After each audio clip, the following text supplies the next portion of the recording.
The Pip-Boy's dim screen illuminated my scribbled notes. Day 7. The open wasteland and chaos unleashed mods are exceeding expectations. Initially, I'd hoped for a slightly more expansive map and a few extra ghouls with extra limbs. Instead, Appalachia has become a fever dream of twisted biology and escalating horror.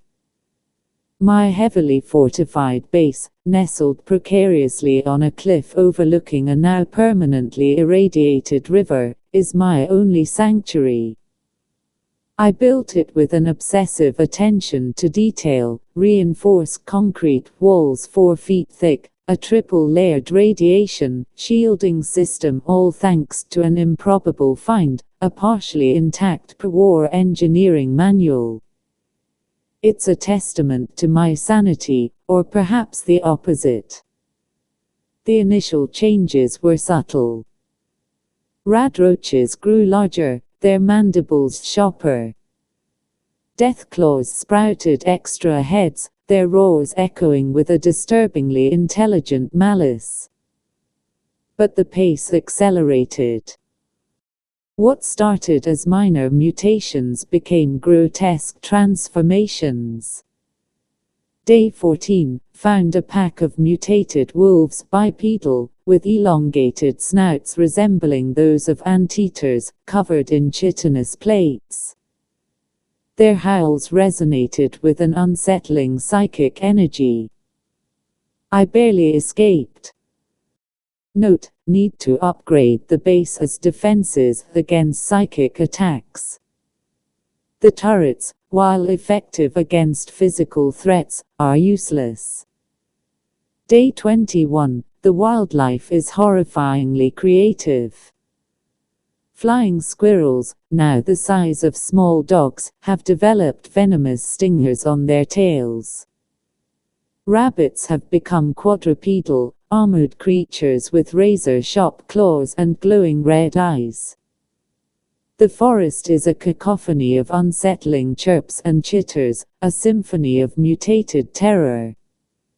The local wildlife seems to be evolving a hive mind. My notes are getting increasingly frantic.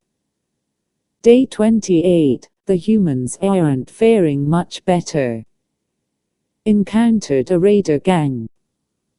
Or what's left of one. Their mutations ranged from grotesque facial distortions to extra limbs sprouting from their torsos. One had developed a sort of bioluminescent fungus, covering his head, emitting a pulsating green glow.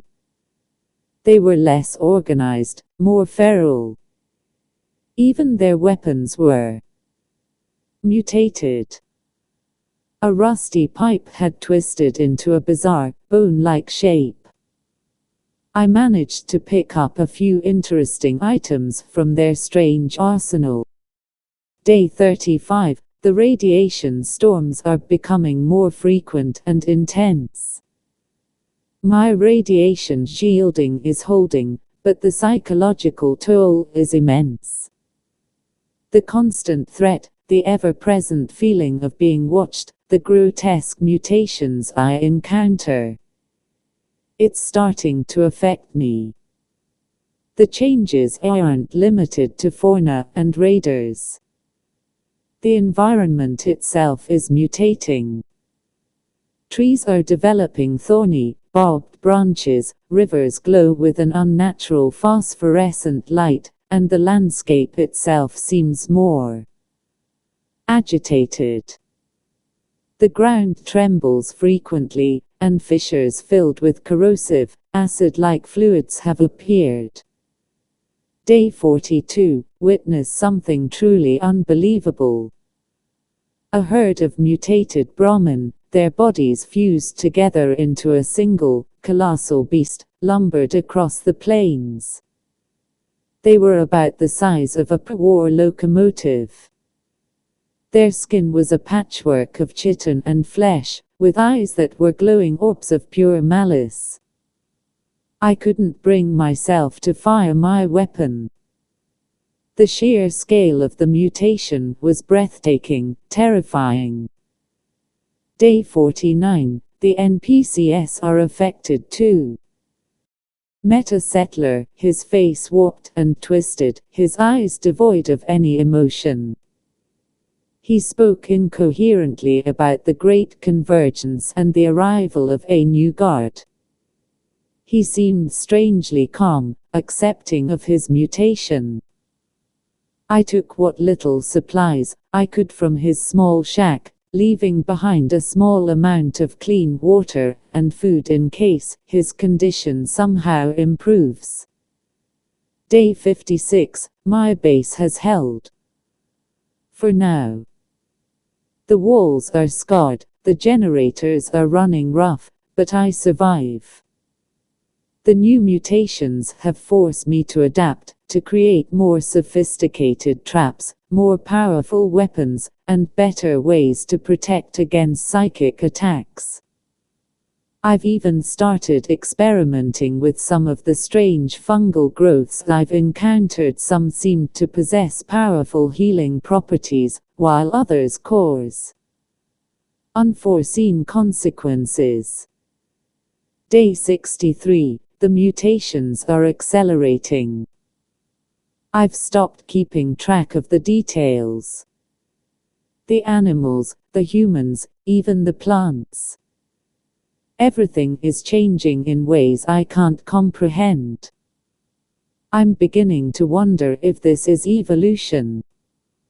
Or something else entirely. Something far more sinister. The Great Convergence the settler spoke of. Is it happening? Day 70. I'm starting to feel the effects of the radiation more severely. The nightmares are more vivid, the hallucinations more frequent. I see things in the shadows, hear whispers in the wind. The line between reality and madness is blurring. But I continue my notes, my only connection to a world that's disappearing. Day 77. Outside my reinforced bunker, the new mutated flora is spreading at an alarming rate. Their tendrils reach for my walls, their movements oddly coordinated. The storm is coming. I don't know if I can hold on any longer. This journal, my testament to the chaos and my survival in the mutated wasteland, soon will be buried with me. Perhaps someone will find it someday, and learn from the madness that befell Appalachia. But I doubt they'll believe it. This is no longer Fallout, this is something else. The end.